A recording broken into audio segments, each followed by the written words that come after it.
Hello, it is us. I'm Eliza. I'm Amber. And we're here for our 54th unboxing video. And we have a huge box of adult books, which is going to be part A. And then we're going to invite in our special guest star, Hannah, our children's librarian, for teen and kids books. Yes. So let's go. Okay, this is a pretty big box. It's a really big box.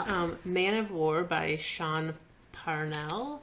It looks like a war-based action-y book. Haven't heard of this author before. The box is so big I actually had to take a few books out to move it onto this table.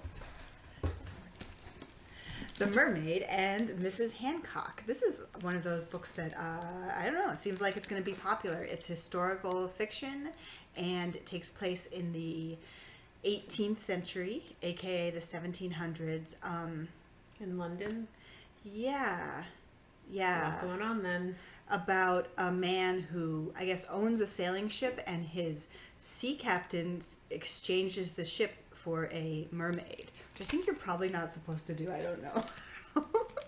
Like if someone exchanged the library for a mermaid, I might have mixed feelings. So kind of supernatural-ish or something? Yeah, maybe like historical fiction with just like a slight supernatural element. Shadow Tyrants by Clive, Cussler, and Boyd Morrison.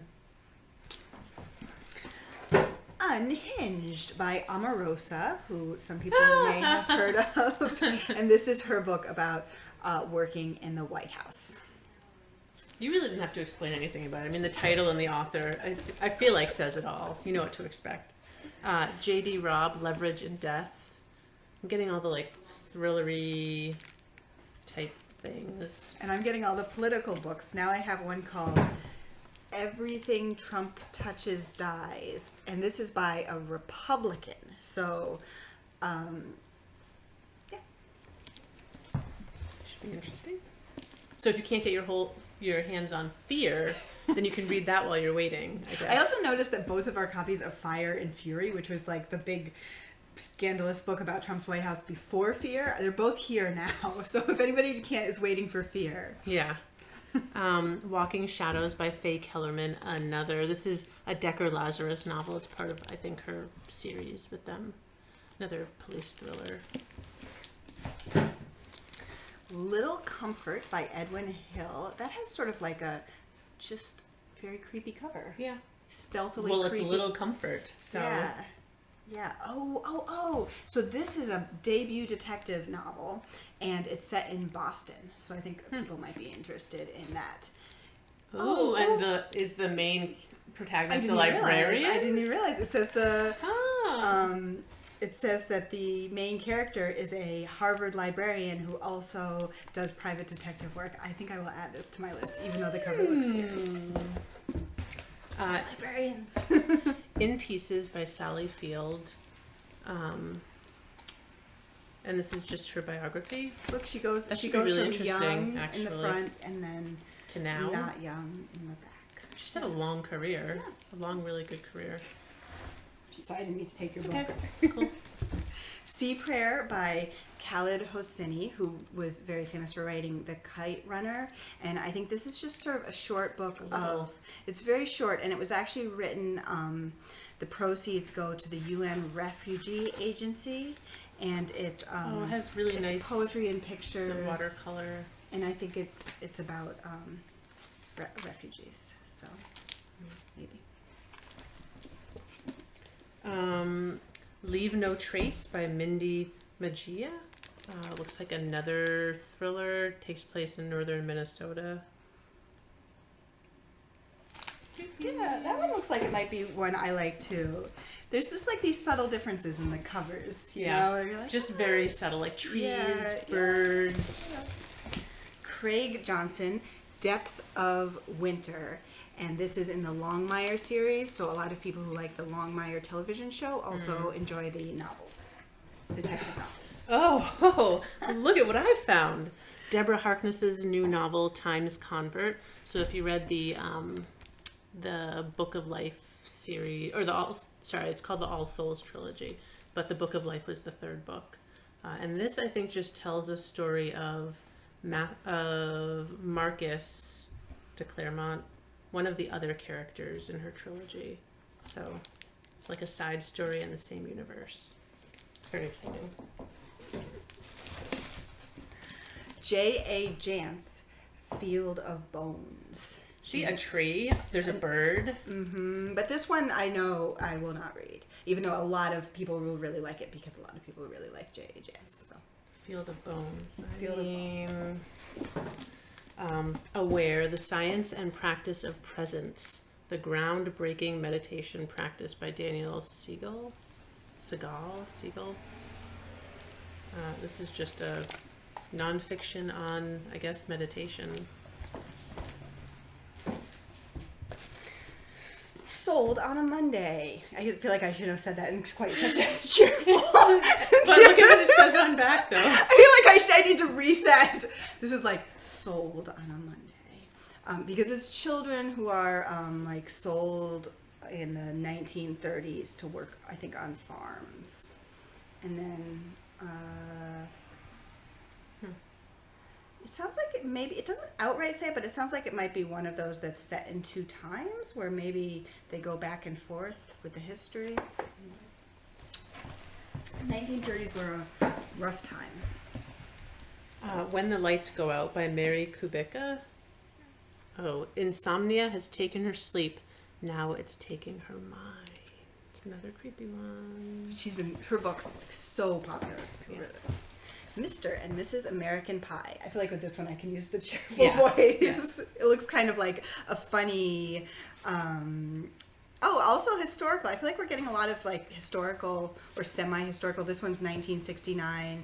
Richard Nixon is in office, and a woman in Palm Springs, a Palm Springs socialite, has just found out that her husband is leaving her for his 22-year-old secretary. And it sounds like she makes the decision to live life to the fullest.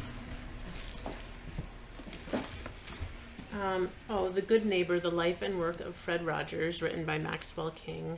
I feel like I've heard a lot about this coming out. Yeah. And there's just the documentary, which was so popular. I think we're going to get the documentary in the next DVD order. And so I think for people who are interested in him because of that, and also just because he was so great. Yeah. They have like inserts with pictures too, which I always like. But Death of an Altar Boy, and this is Unsolved Murder of Danny Crotoy and the Culture of Abuse in the Catholic Church. So this is another one that may have some local interest. Very timely with everything that's happening. Danielle Steele's In His Father's Footsteps. She comes out with a few books a year, I think. Yeah, she's got a good schedule going.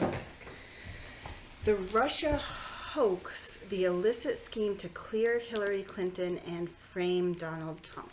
So this is another political book. I think this one from the, which is right and which is left, the right side. So. Small Animals, Parenthood in the Age of Fear by Kim Brooks. I really like this cover. It's just like this cute little kid who maybe thinks he can fly and is at the top of the roof. It's a cultural critique that will change the way we view parenting forever. I listened to an interview with her, and the book sounds really good. And she's a woman who got actually arrested for leaving her 5-year-old son, 7-year-old son, not a super young kid, in the car. I think he was 7 when she ran into the drugstore to grab something. Which just it seems like people are way too. Could be interesting. Yeah.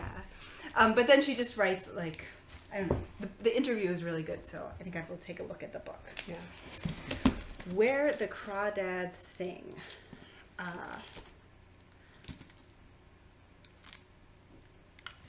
Wow, another one that takes place in 1969.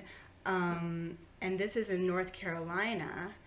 And wow, about a woman who's lived for years in the marsh. Wow. And when someone's found dead, they think that it's her because she's been living alone for years in the marsh. But I'm guessing it's not. So maybe a mystery? James Patterson and Nancy Allinger, number 3. Dead Man Running, an Alex McKnight novel by Steve Hamilton, and he's another thriller guy. Robert B. Parker's Colorblind by Reed Farrell Coleman. John Woman by Walter Mosley. Is he more of like a mystery? I've never read anything by Walter Mosley. I haven't read his. I feel like his most recent book was very popular. Yeah, psychological suspense and philosophical inquiry. So maybe thriller, but with like a little more literary bent. Big Game, The NFL in Dangerous Times by Mark Leibovich, and this is a nonfiction, so just, I guess, talking about football. Yes, I get the Pat Barker. So this is a new book by Pat Barker called The Silence of the Girls. I was actually a huge Pat Barker fan. I read her Regeneration trilogy, which was about men with shell shock, which I think we now call PTSD, in World War I, and that just blew me away. And then I think I haven't kept up. I think she's written a few more things since, but I am excited about this one, which is Sounds really creepy. About women in the city of Troy. Yeah. So very, very historical. More way back ancient. in time. Yeah, she's gone more back in time. But again, Regeneration trilogy just blew me away, so I'm looking forward to this one. So I guess we're gonna start part 2, right? Oh yeah, we'll bring Hannah in. Yeah.